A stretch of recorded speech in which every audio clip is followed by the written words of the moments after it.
Alright guys, welcome back to the YouTube channel, and today I'm going to be tackling the cooling system on my 2005 Chevy Cavalier.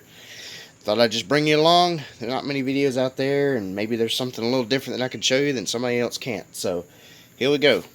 Alright, so the top, no, actually this is the bottom radiator hose, as they call it. I don't know why, but that's just what they call it.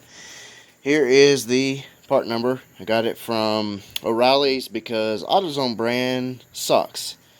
They had a different style that was molded right here in this section.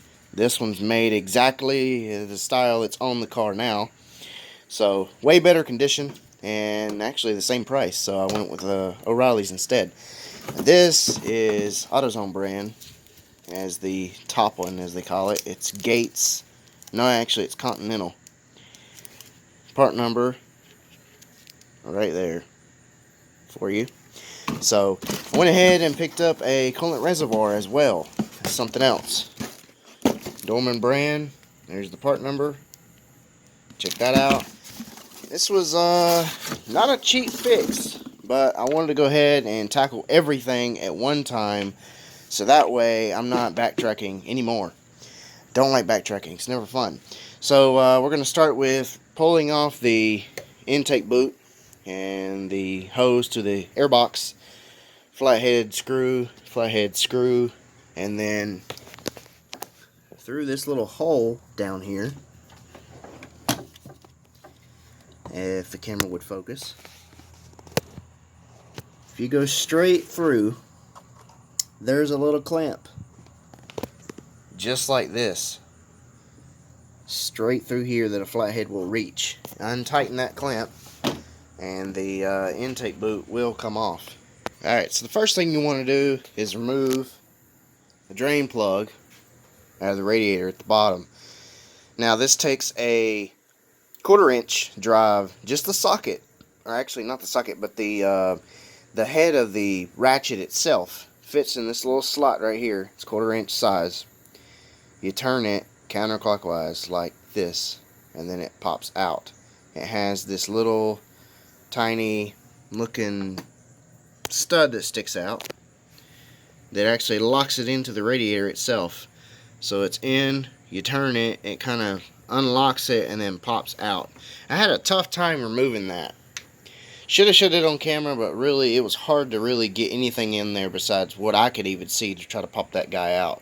And this is the coolant that came out. Nasty. It stinks, smells like cat piss, so it definitely needs to been changed. Right straight through the front bumper, there's the fog light on the driver's side. Straight through is the plug where it was located at. You can go straight through here, or you can go underneath the bumper this way, straight up, and it's right there. So once you knock that out, then it comes out. I don't have enough fluid coming out because, well, for one, it's lifted a little bit, so the cooling system's a lot of it's in the block. But once I take the hoses off, a lot more is going to start dumping out.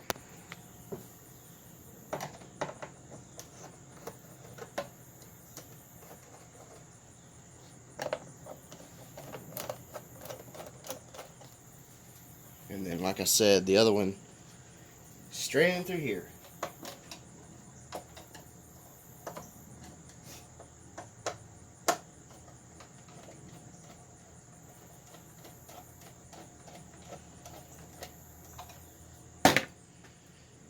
Then you got the little vacuum hose right here. Pop that off.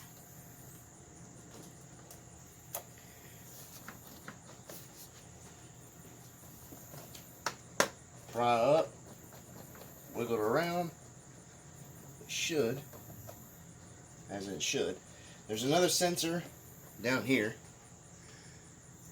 Your air temperature sensor. Unplug that. Set that to the side. Sometimes take a screwdriver, pry underneath the boot easily, or you'll put a hole in it, and you can pry the boot off. Just like that. Set that to the side. And you got this. Now you can see the clamp I was talking about, that you go through the hole to get to this guy. Very easy. And there's the air temperature sensor, and there's the part where the vacuum hose goes. You would take this off that goes to the valve cover, but mine broke, as every one of these Cavaliers did, and all the other cars that had the same engine set up. So I went and put a breather filter on it, as you can see right there, from AutoZone. I think it was like less than 20 bucks, something like that, and it does just fine. Alright, something else you want to do when you take the drain plug out of the radiator: take the cap off the reservoir. It lets air in the system. It will run out way faster than sitting there letting it drip and drain and whatever else. So it's pretty much empty. I'm going to take this top clamp off. I hate these style. You got to use like pliers or these to get it off.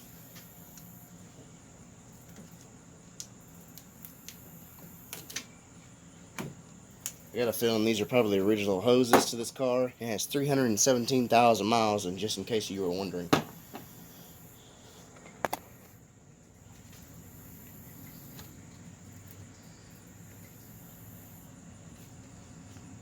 You could take a rag and compressed air, and with that cap on, or even do it from there, blow compressed air in here and cap it off a little bit so you can kind of get a lot of the fluid out. So when I take the bottom hose off, or the other one that's the closest to the ground, it's going to dump fluid out if it's not drained past that part. There's two clamps here you got to remove from reservoir. You usually take these guys right here, Harbor Freight.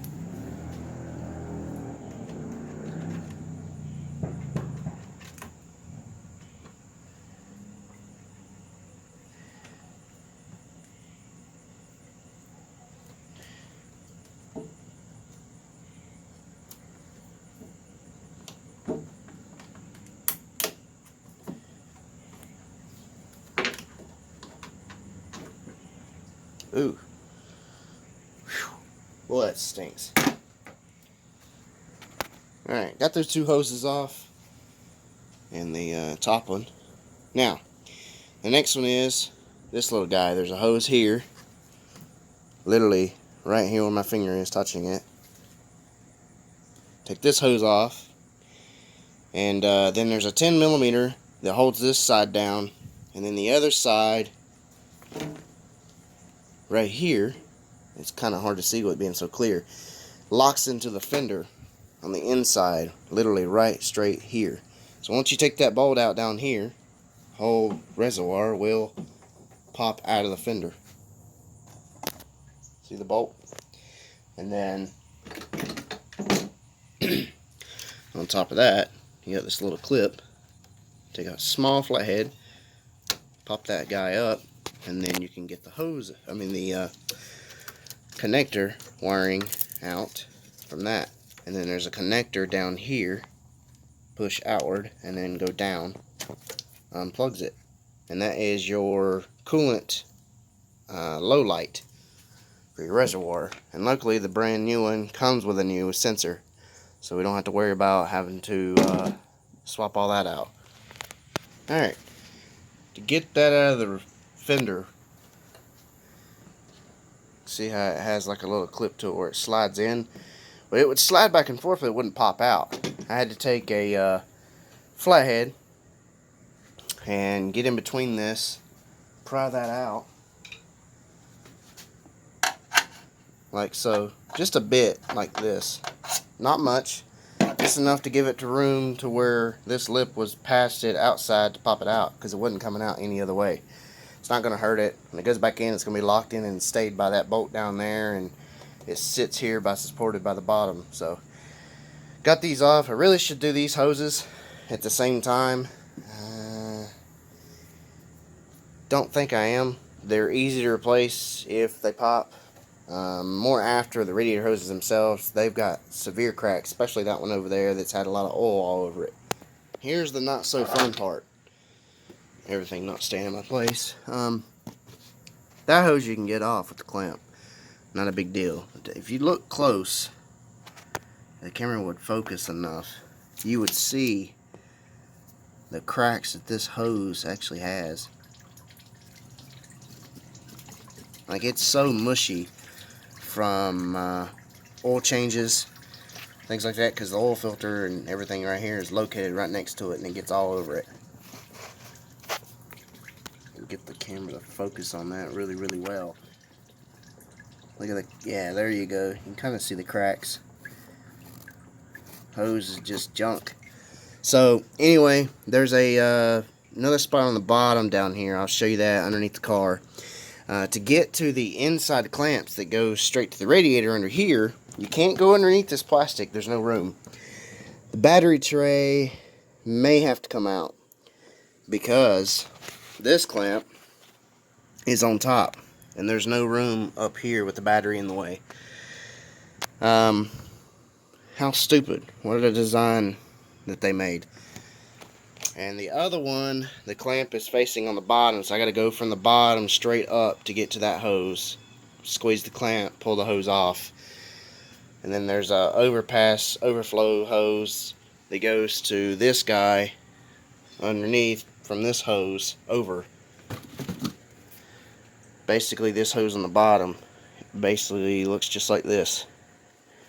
So I guess we'll take the battery out and probably the tray, just so I can get to that hose. Alright, so top one's off. It's draining. I just cannot get over. Look at the cracks in that hose. Especially this side. I mean, it was just any time that sucker would have popped. Very, very mushy. Definitely more coolant in the face. Gonna be underneath, so safety glasses going underneath the car to get this hose undone, because there's a crossover pipe that goes over there. So alright, so looks like we're not gonna be able to get it through this way at all either. The battery is out, but the tray is welded to the dadgum body of the car, or the frame. How stupid. So you can't go that way because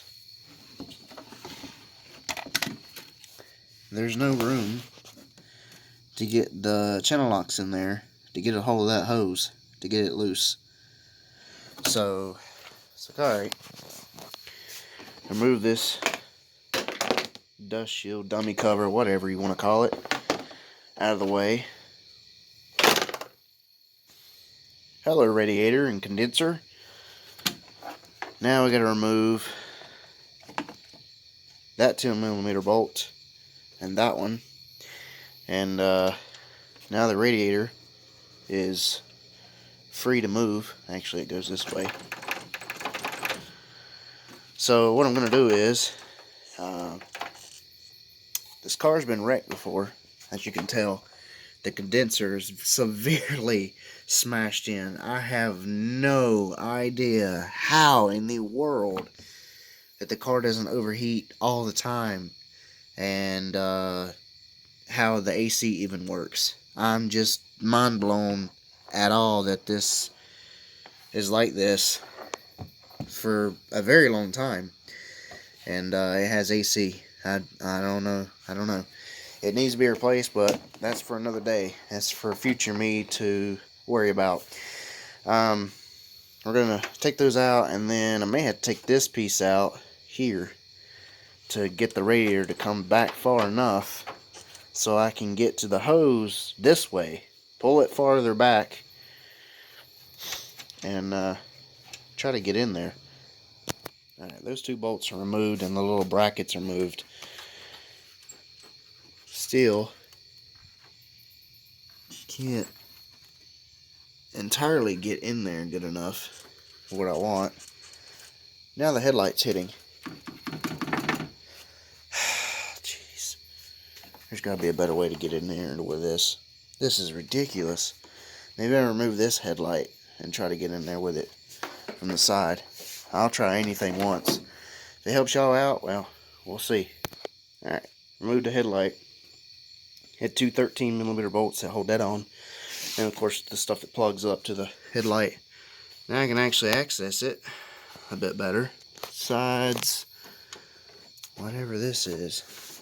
Oh, the washer windshield washer pump thing. Can pull the radiator back though. It's about as far as I can get it. I might be able to get in there, sneak in there just a bit, and try to get that clamp off. You know, what a stupid design if I ever seen one. If it was me, honestly, if I had another clamp laying around, I would throw a regular hose clamp on it, like the same one that holds the airbox on, so I can take a flathead and tighten it down, because this is going to be a nightmare or pain trying to throw that back on. Alright, got my pliers in here. I got a hold of it. I don't know how in the world I'm getting it, but it's a miracle. I know one thing. I'm about to be running to the parts store and grabbing another clamp. Using my tool. It's not for this, but it works for push pins and stuff like that to pop out. Just slide in between, push the hose off. Because a flathead, I'm afraid that pop a hole in the radiator. What a pain. Come on, almost there.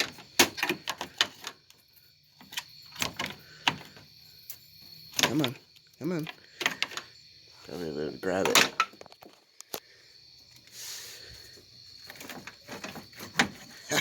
Oh, that's nice. There's coolant in that hose.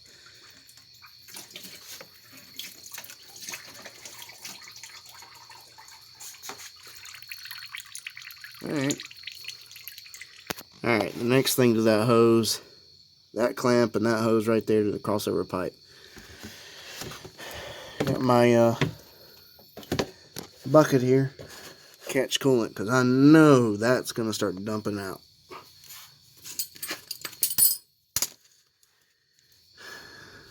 Let's try to get this with one hand. Oh.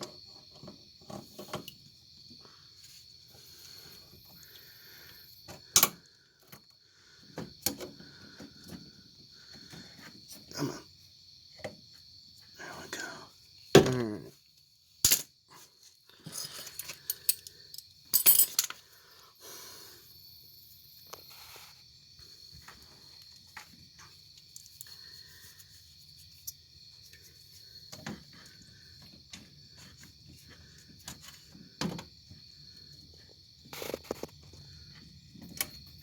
Oh yeah. I figured as much. Like I spoke before. Lower in. Oh! Alright, well. At least it didn't get in the eyes.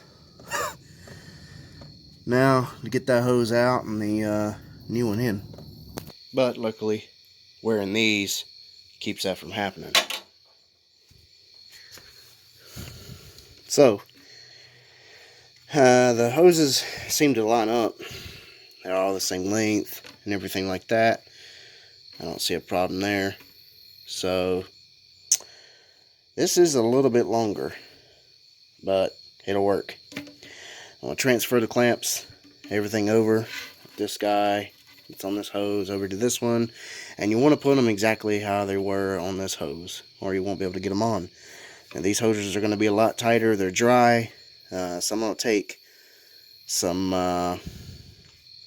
either some oil or something like that to coat the inside of the hose just on the end, or on the part of the radiator that just slides onto, so it'll slide on better, because it's going to be a little difficult to get that on. So that's usually what I do, either some oil or something, maybe even WD-40. WD-40 works too.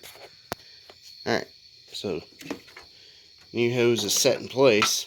It's not on yet. All the clamps are on the hose, but got to put the hoses on the radiator and the engine block itself. Some WD-40, I like it better. You can use the coolant to wipe around it, make it wet so it'll pop on the radiator, but I don't like how that stuff feels. It's toxic to your skin. Your skin absorbs everything. This really shouldn't be something I use without gloves, but you know, I'm going to do it anyway. Or you can just kind of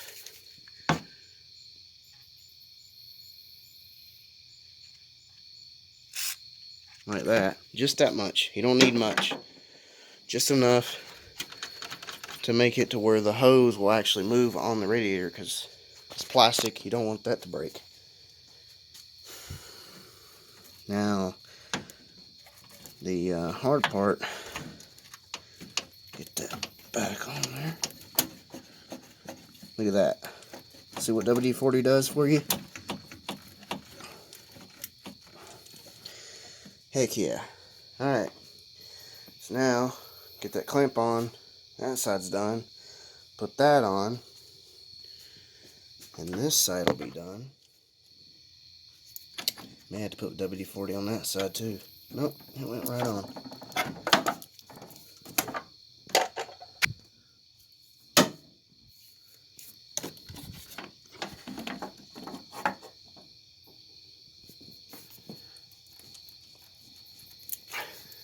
Just like so. I mean, look how much more stiff that hose is versus the one that was on it. I just can't believe it. I don't know how many miles it has on those hoses. They could be original. I'll check in a minute on the numbers, see if there's any GM numbers or something on them. But that would blow my mind, really, you know, for it to have 317,000 miles from 05. Because that's a lot of hot and cold cycles, winters and summers. Alright. Well, I tell you, that one's fighting me a bit, but it's on there. Seems to be tight, so we'll find out whenever I put coolant in it and pressurize the system. This one's tight. I can't turn it by hand. Only thing I noticed is the clamps are more closed than open with the new ones versus the old ones. So we'll see how that goes. I need to go down there and tighten up the crossover. Put the clamp on that one. But this one over here, oh man, I'm going to take his headlight out too. Just to get to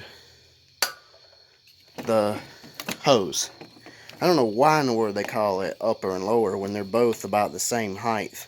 They're both kind of upper hoses. But anyway, 2 13s, and then we'll unplug the harness, pop that right out.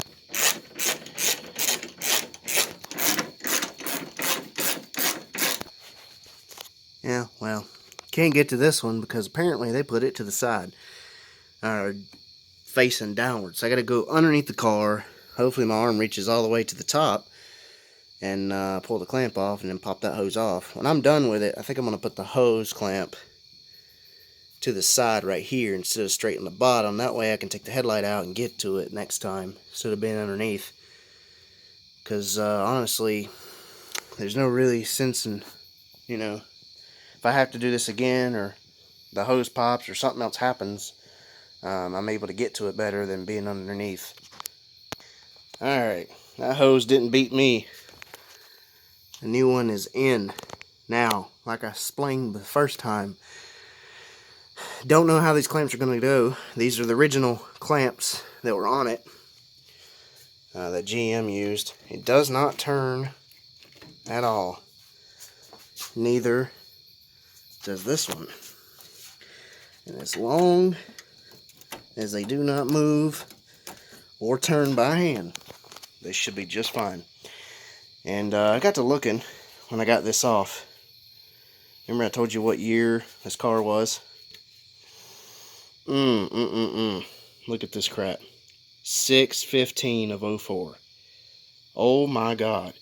These are original hoses. I cannot believe that. Look how bad that one is. Good gracious. And I drove this 4 hours home. I've driven it on a few other trips, 2 hours and such, getting parts for the S10 and everything else, trying to get stuff done. I mean, this is just insane. I'm sure this one says the same thing on it somewhere. It's just some of the numbers. Yeah, right there where my thumb was. 6/15 of 04. Look at the spider cracks this thing's got. I mean, I'm just amazed. So this car's had a lot of overheating issues. So this is one step of trying to overcome that, is fresh coolant, because it stinks. New hoses, reservoir tank, and just changed the oil just recently, because I changed mine every 3,000 miles. So I'm going to get that back in, and we'll start filling this thing up with coolant. and bleed the cooling system and then test drive it and see what it does. I know when it sits too long, drive-throughs or whatever, it'll overheat a bit, and that's because of this guy. I cannot believe how bad that looks. That needs to be replaced because that's blocking airflow to the radiator, so it's no wonder it overheats if it sits too long. Even with the fan on full blast, and I replaced the cooling fan, I replaced the coolant temperature sensor, and when it sits too long, like I said, even with the air on or air off, it'll start climbing, you know, above, I think it's like 210 or 220, something like that, even with the fan on full blast. So that's not good. That needs to be addressed, or just watch out, not let it sit too long in drive-throughs. Alright, so I couldn't help myself. I went and got a hose for the, I don't even know what you call this hose, but it goes from the overflow tank down here in the bottom part, and then connects to this bypass pipe, and then connects to the bottom radiator hose, as they call it, on this side. So I took the two 10mm bolts out that holds this bracket on. They go here, there, and down there. 2 10s takes that off. Got that out, got the clamp off, and here's the hose. Couldn't find it at AutoZone. O'Reilly's could not either, so I went to AutoZone's stash on their wall, found this hose. Here's the part number if it would even show up. Here's the part number for that hose I just bought. It's like 11 bucks, which is this guy. It's molded to fit, curved, just like it should be, like the other one is. So this should work just fine. I cut it to fit. I had to cut at least about this much off, just so they're the same size. And transfer this piece and the clamps, and then we'll throw that on and then fill it up with coolant. Alright. Hoses are on, clamp down. Like I explained before, nothing's moving. That hose fixed really well on the reservoir tank as the crossover pipe down here. So, I didn't take the sticker off of that one, but I did take the sticker off the one I just put on because it's close to the alternator, and, well, some stickers like to catch fire if they get onto something that gets too hot. So, try to remove them.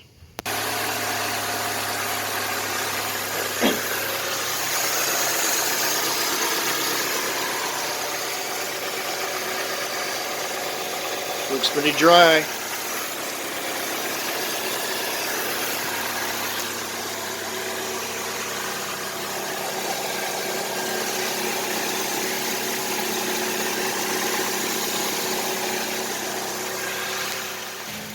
Coming up to temperature. Hose is getting warm. That one's still a little cold. Thermostat won't open until about 195. Fan came on. Thermostat should be opening now. Yeah, this hose is a lot warmer now. This one's hot.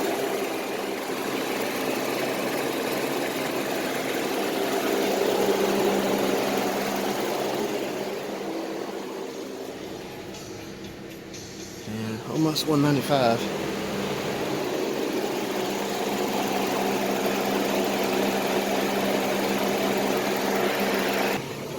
Hot heat. That's good. That'll come in handy. Fall, winter months coming this way. Alright, so cooling fan went back off. Coolant's topped off, and actually I can see that it's full and see the color of it. Slapped the headlights back in. Dummy cover and all that plastic stuff. Only thing that holds that in is these plastic clips. And use a pull pin puller like this. Go underneath it, right up, and it pops it right out. Then you install it, pop it back in, push it down, you're done. So the coolant's bled, got hot heat, temperature seems to be good, drive it around, I think it's good to go. Whenever you're bleeding the cooling system, if you've never done it before, messing with anything of the cooling system and you drain it out like this, or even if you just do a hose and you don't completely drain it like I did, you still want to make sure you bleed the cooling system out so there's no air in the system. That'll cause it to overheat. You could cause too much pressure to build up and bust a hose. So you always want to bleed the cooling system and not just top it off and slap the cap on it like that. I never do that. See, it's holding good temperature.